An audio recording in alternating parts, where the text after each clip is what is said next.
been in handcuffs. Malcolm, Martin, Mandela, Magnus. Wow. What an answer. She was making about that handcuffs, but he was like, no problem. Hey guys, it's the Loud Guys. Today we are going to watch Sunny Hostin Humiliated by Rapper live on The View. So we researched about it. So Sunny Hostin is a left-wing person, you can say, and she is normally on the Biden side, that you can say, and she hates, I think so, Trump and his policies, where we can see that Trump is like going hammer on it, and he is like making sure like all the promises that he did, he is trying to fulfill it. So we will see what happens, and what views does she have, because like for me, I think so, like I am left. I am kind of left in my country, but I am right in America, because in America the left is too far left. They are they are very, very liberal, like transgenders and this and that. So a lot of things I don't agree to that. But yes, as far as India is concerned, I am a bit on the left side. And it's very interesting to know the point of views of the left-wing people, because we have always seen the whatever government rules on the country, we have always seen the good sides and all the benefits and compliments about that government, but it's very unique to hear their views too. Yes, and also that she was humiliated by a rapper. So like, will he rap for her and will he rap about her? Like, it will be very interesting to watch. So let's watch this video. This has to be one of the funniest things you'll see. So you know how the panelists on The View are always throwing shade at celebrities who don't vibe with their progressive takes? Well, in the beginning of last year, Killer Mike, yeah, the Grammy-winning rapper, went on their show, and man, it got political fast. But here's the kicker. Mike didn't just hold his own, he totally shut Sunny Hostin down in the most epic way possible. Trust me, you're gonna want to stick around to see how it all went down. Oh, and before we dive in, make sure to hit that subscribe button for more juicy breakdowns like this. Let's get into it. Now you're telling people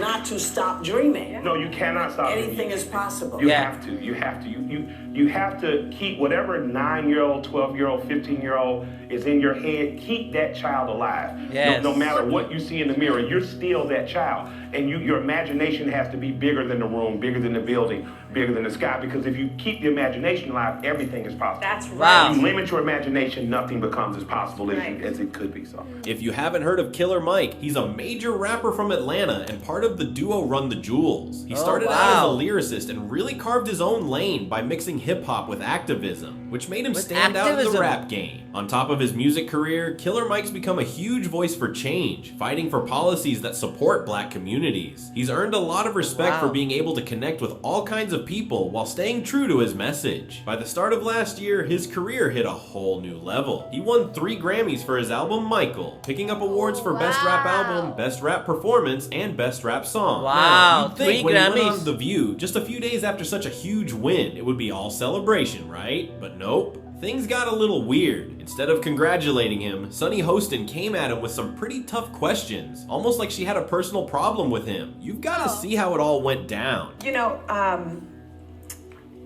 I'm a former prosecutor. Yeah. And there were some other headlines that came out.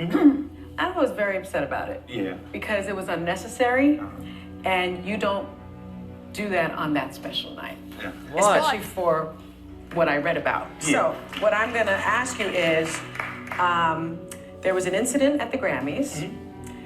It led to you being taken out in handcuffs and arrested. That was wrong. Okay. Obviously, it's an ongoing legal matter, so I don't know how much you can say about it. Well, as a prosecutor, I can't say it. You can't say much. But can you just give us some sort of description, because people are they're talking too much. I think the backstage was overcrowded. I think the winners were exuberant. I think security got a little overzealous, and that's all. It's water under the bridge for me. Yeah. I like to say all of my heroes have been in handcuffs. Malcolm, Martin, Mandela, Magnus. Wow. What an answer. She was making about that handcuffs, but he was like, no problem. That I walked in with, and I would implore people to just take that from it. Don't dwell on the bad stuff. In the next morning, crazy, right? So what she's talking about here is how Killer Mike got arrested the night of the Grammys after a little altercation with security backstage. He was released pretty quickly, but it kind of felt like Sunny was trying to distract from his big win by bringing up some drama. It was almost like the only thing she cared about from that night was his arrest. And as a former prosecutor, she definitely knows Mike can't say much about an open case, so bringing it up didn't add anything to the conversation, except for making sure everyone knew knew that this incident even happened. But Mike, he didn't back down. He turned that moment into another example of his strength and refusal to let negativity define him. Things quickly took a political turn though, and it became clear what the panel's real agenda was. Check out what Elisa Farah asked him next. You're equally well known for being a political activist on top of your music, and you were a campaign surrogate for Bernie Sanders. You campaigned for your home state Democratic Senators Raphael Warnock and John Ossoff. Yeah, and you got some attention recently for being somewhat critical of President Biden, saying you weren't ready to endorse him yet. What's your holdup there? What's my holdup? Well, first of all, I think everyone should focus on hyper-local. We get caught up in the soap opera of federal elections, and that's fine. But if you are concerned with the federal election, you don't know who your city council or your ward mayor, you don't know who your mayor is, and you don't have a good list of state representatives or governor, then you're just a part of whoever wins the Super Bowl or fanfare. Even though we have a Republican governor, Brian Kemp, I have a good relationship with him. I like what he's done in terms of Georgia business. We've been leading business amongst all states for the last 10 years, and he brought back the Hope Scholarship and expanded it. So if you're a kid in Georgia, you're poor, you got to be average, you can go to college for free or trade school. So in my community, girls are going to college, but boys don't have anywhere to go, and they're not choosing to. In my community, I have a push for trades. That's why I support organizations like Georgia Youth Build. I support organizations like Next Level Boys Academy, because they usher out boys. I need my daughters to be able to marry somebody. So and even in that case, I have said, okay, this governor's doing a good job. In terms of nationally, I'm just kind of doing what my grandfather said, staying out of white folks' business and watching what happens. That question was kind of a setup, trying to make him feel bad for not endorsing Joe Biden. But as Killer Mike said, he's been a force for good in Atlanta for a long time. He's all about helping the community, especially when it comes to improving the lives and of how young he made Black the Americans. big question into In just another a small interview, question. Mike mentioned, my grandmother would take me and have me sit there like Saley in The Color Purple just watching shit go down, he recalls. So as this happens, I asked her, why do you do this? She says, because this is what you're supposed to do. You're supposed to help your neighbor. Yes. Never left me. That lesson stuck with him, and it's what drives his activism today. Killer Mike has used his platform to inspire young people, focusing on education, economic empowerment, and getting involved in the community. He's proof that you can be successful and still stay true to your roots. But as you can guess, Sonny was not happy that a celebrity of his stature wasn't following her political agenda, and that's when things really started to heat up. You lost me a little bit with your support of Kemp, but let me tell you this. Not supportive some of his policies. That's some misinformation. You cannot like me, but don't lie on me. I saw someone I really respect, a black woman who's a commentator. So you don't support him, you like his policies. Well, I support Some specific ones named. Beyond that, he's the governor of my state, so I have to be involved with him because I can't divorce myself. But let me say this. If you criticize someone, don't lie. Don't say I didn't support Abrams because I did. Don't say that I don't support Democrats because I've helped get 3 Democratic mayors elected. I've helped get 2 state representatives elected.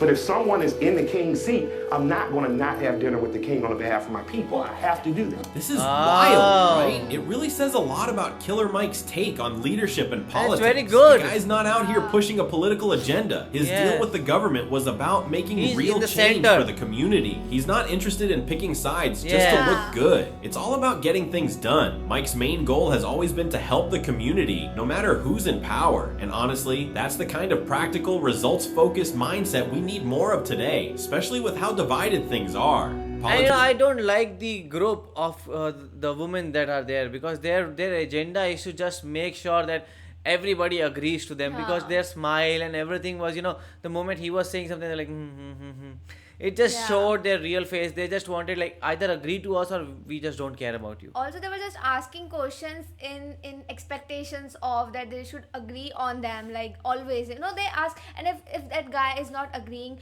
or saying answers, giving answer according to them, then they are kind of being offended. I could, you could see on her face like she was very offended, and she'd be like, what is he answering? Like what I asked and why he's not answering well. Actually, Mike gets that making a real impact means working with whoever's in charge to make things happen. Yes. He even mentioned in another interview that people got mad that I didn't publicly support their candidate, but they forget the ones I did publicly support. Then they'll lie and say I did publicly support someone else. Mike says, I'm gonna put out dope art, and if my art strikes you, it strikes you, but I'm not a politician's tool. Nice. In a time when political loyalty often comes before real progress, Killer Mike's way of thinking stands out. He's showing how you can work with leaders on both sides of the aisle style without losing your principles. Yes. Wow. That's the kind of attitude we need to bring people together and tackle the real issues affecting everyday Americans. What do you think about all this? What a brilliant video this was. This just shows like Mike is so smart, because you need to be like this only. You do not have to just shift to one side.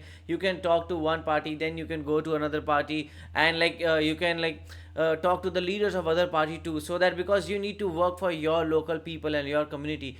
But that the girl Sunny Hostin was so, at first she used the main, this is the one of the best ways to take something out of some person, is just say that, oh, something bad happened to you, like how she said that you were handcuffed and you were taken away, so that his anger comes out. But his anger did not come out. Then she started pointing fingers at him, and that it became very, very bad. I think they ask such kind of questions just to make other person nervous, and because if we talk about his whole personality, so usually we see rappers as kind of kind of aggression, and they have a lot of, but this guy was very humble and grounded, and I really liked the way he answered all the questions. He was not angry, he was answering very rationally and practically. Actually, so what do you guys think about this video? Do let us know in the comment section below. So do like, share and subscribe. Bye.